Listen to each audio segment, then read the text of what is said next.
আমি সকলোৱে জীৱনত সুখী হ'ব বিচাৰোঁ।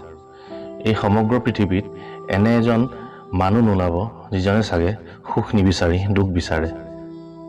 কিন্তু আমি যিমান সময় নিজৰ মনক নিয়ন্ত্ৰণ কৰি শান্ত কৰি ৰাখিব নোৱাৰিম, আমি কেতিয়াও প্ৰকৃত সুখী হ'ব নোৱাৰোঁ। আমি আমাৰ জীৱনত যিমানেই উন্নতিৰ জখলা নবগাওঁ কিয়, আমাৰ মনেই যদি অশান্ত হয়, সেই উন্নতিও আমাক কেতিয়াও সুখ দিব নোৱাৰে। গতিকে আমি যদি প্ৰকৃত সুখী হ'ব বিচাৰোঁ, আমি আমাৰ মনটোক নিয়ন্ত্ৰণ আৰু শান্ত কৰি ৰখাটো খুবেই প্ৰয়োজনীয়। আজিৰ এই ভিডিঅ'টোত এটা সৰু কাহিনী ক'ম, যি কাহিনী শুনাৰ পিছত তুমিও নিজৰ মনটোক যিকোনো পৰিস্থিতিত নিয়ন্ত্ৰণ কৰিবলৈ শিকিব পাৰিবা। বহু পুৰণি কথা। দুজন সন্ন্যাসীয়ে মানুহৰ কোলাহলৰ পৰা আঁতৰত এক নিৰ্জন ঠাইত এখন সৰু নদীৰ কাষত এটা সৰু জুপুৰি ঘৰ সাজি জীৱন যাপন কৰিবলৈ লৈছিল। আৰু সেই শান্ত পৰিৱেশতে তেওঁলোকে ধ্যান সাধনাও কৰিছিল। তেওঁলোকে সপ্তাহৰ 2 দিন দূৰৈৰ গাঁওসমূহত ভিক্ষা সংগ্ৰহৰ কাৰণে গৈছিল আৰু সেই ভিক্ষাৰে তেওঁলোকে গোটেই সপ্তাহেই নিজৰ আহাৰ যোগাইছিল। তেনেকৈয়ে এদিন তেওঁলোকে দূৰৰ গাঁও এখনত ভিক্ষা কৰি উভতি আহোঁতে আধবাটতে প্ৰচণ্ড ধুমুহা আৰু বৰষুণ আহিল। সেই ধুমুহা আৰু বৰষুণৰ কাৰণে তেওঁলোকে এঠাইত থমকি ৰ'বলগীয়া হ'ল। অলপ সময় পিছত যেতিয়া ধুমুহা আৰু বৰষুণ কমিল, তাৰ পিছত তেওঁলোকে নিজৰ সেই নিৰ্জন ঠাইলৈ ঘূৰি আহিল। কিন্তু আহি দেখে যে তেওঁলোকৰ ঘৰটোৰ ধুমুহা আৰু বৰষুণৰ কাৰণে আধা ছাল নষ্ট হৈ গৈছে আৰু আধা ছালহে বাকী আছে। এই দেখি প্ৰথম সন্ন্যাসীজন অস্থিৰ হৈ পৰিল আৰু প্ৰজাটোৰ এনে অৱস্থা দেখি তেওঁৰ মন খুব অশান্ত হৈ পৰিল। তেওঁ দ্বিতীয়জন সন্ন্যাসীক তেতিয়া ক'বলৈ আৰম্ভ কৰিলে যে আমি ইমান কষ্ট কৰি প্ৰজাটো বনাইছিলোঁ, ধুমুহা বৰষুণে আমাৰ ঘৰটো ভাঙি পেলালে। এই বৰষুণৰ দিনত এতিয়া ক'ত থাকিম, আমি ক'ত যাম, ভগৱানে আমাৰ লগতে কিয় এনেকুৱা কৰিলে, আমি এতিয়া কি কৰিম? এনে বিভিন্ন কথা ভাবি প্ৰথম সন্ন্যাসীজন বহুত দুশ্চিন্তাত পৰিল। কিন্তু ইমানবোৰ ঘটনা ঘটি যোৱাৰ পিছতো দ্বিতীয় সন্ন্যাসীজন খুবেই শান্ত আৰু সাধাৰণভাৱে আছিল। নে তেওঁৰ চকুত কিবা দুশ্চিন্তা আছিল, নে তেওঁ অস্থিৰ হৈছিল?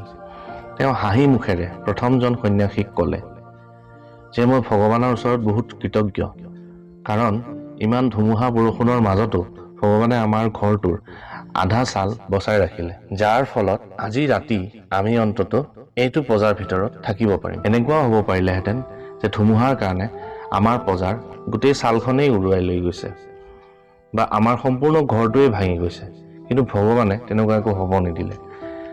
আমাৰ পজাটো ভালে আছে আৰু ওপৰৰ আধা ছালো ভালে আছে। এইকাৰণে অস্থিৰ নহয় আজিৰ ৰাতিটো সেই প্ৰজাতিতেই কটোৱা উচিত আৰু কালি শান্ত মনেৰে শোৱাপাটিৰ পৰা উঠি বাকী ছাল মেৰামতিৰ কামত লগা উচিত। দ্বিতীয় সন্ন্যাসীজনে প্ৰথম সন্ন্যাসীক ক'লে, আমি দুয়োজনে আজি একেই পৰিস্থিতিৰ সন্মুখীন হৈছোঁ যদিও পৰিস্থিতিক বেলেগে বেলেগে চাব পৰা দৃষ্টিভংগীৰ কাৰণে তোমাৰ মন ইমান অশান্ত আৰু অস্থিৰ আৰু মোৰ মন ইমান শান্ত আৰু স্থিৰ। তুমি তোমাৰ জীৱনত অহা সকলো পৰিস্থিতিকে 2 ধৰণে চাব পাৰা। প্ৰথমে তোমাৰ কিমান ক্ষতি হৈছে আৰু দ্বিতীয়তে তোমাৰ এতিয়াও কিমানখিনি বাকী আছে। হয়তো তুমি চাব পাৰা তুমি কি কি পোৱা নাই, আৰু নহয়তো তুমি চাব পাৰা তুমি কিমানখিনি পালা। এনে ইতিবাচক দৃষ্টিভংগীৰ কাৰণে তোমাৰ লগত অতীতত ঘটি যোৱা কোনো ঘটনাৰেই পৰিৱৰ্তন নহ'ব পাৰে, কিন্তু এটা পৰিৱৰ্তন নিশ্চয় হ'ব, সেইটো হ'ল তুমি যিকোনো পৰিস্থিতিতে নিজৰ মনটোক নিয়ন্ত্ৰণ কৰিব পাৰিবা। নিজৰ মনটোক অস্থিৰ হোৱাৰ পৰা, দুশ্চিন্তাৰ পৰা বচাই ৰাখিব পাৰিবা। আৰু তোমাৰ মন যদি শান্ত হয় আৰু তোমাৰ নিজৰ নিয়ন্ত্ৰণত থাকে, তেন্তে তোমাৰ ভৱিষ্যত কেনে হ'ব, আহিব লগা দিনবোৰ কেনে হ'ব, সেয়া নিজে নিয়ন্ত্ৰণ কৰিব পাৰিবা। স্থিৰ আৰু শান্ত মনে সদায় আমাক ভুল সিদ্ধান্ত লোৱাৰ পৰা বচাই ৰাখে আৰু অশান্ত মনে ভুল সিদ্ধান্ত লোৱাত আমাক বাধ্য কৰায়, আৰু সেই ভুল সিদ্ধান্তই আমাৰ মনক আৰু অধিক অশান্ত কৰি তোলে আৰু এই চক্ৰ ক্ৰমশ বাঢ়ি গৈয়ে থাকে।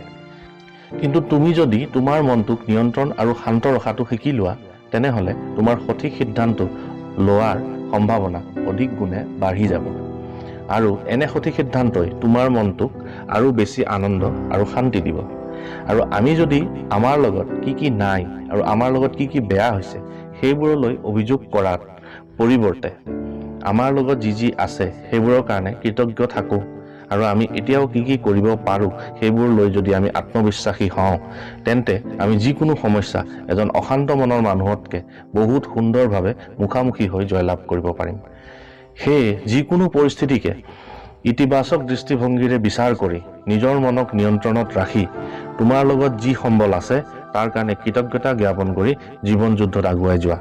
চাবা তুমি হাঁহি মুখে সকলো সমস্যাৰ সমাধান কৰিব পাৰিছা। তোমাৰ যেতিয়া মন অশান্তি হয় তেতিয়া তুমি কি কৰা কমেণ্টত নিশ্চয় জনাবা আৰু ভিডিঅ'টো ভাল লাগিলে শ্বেয়াৰ কৰিবা। ধন্যবাদ।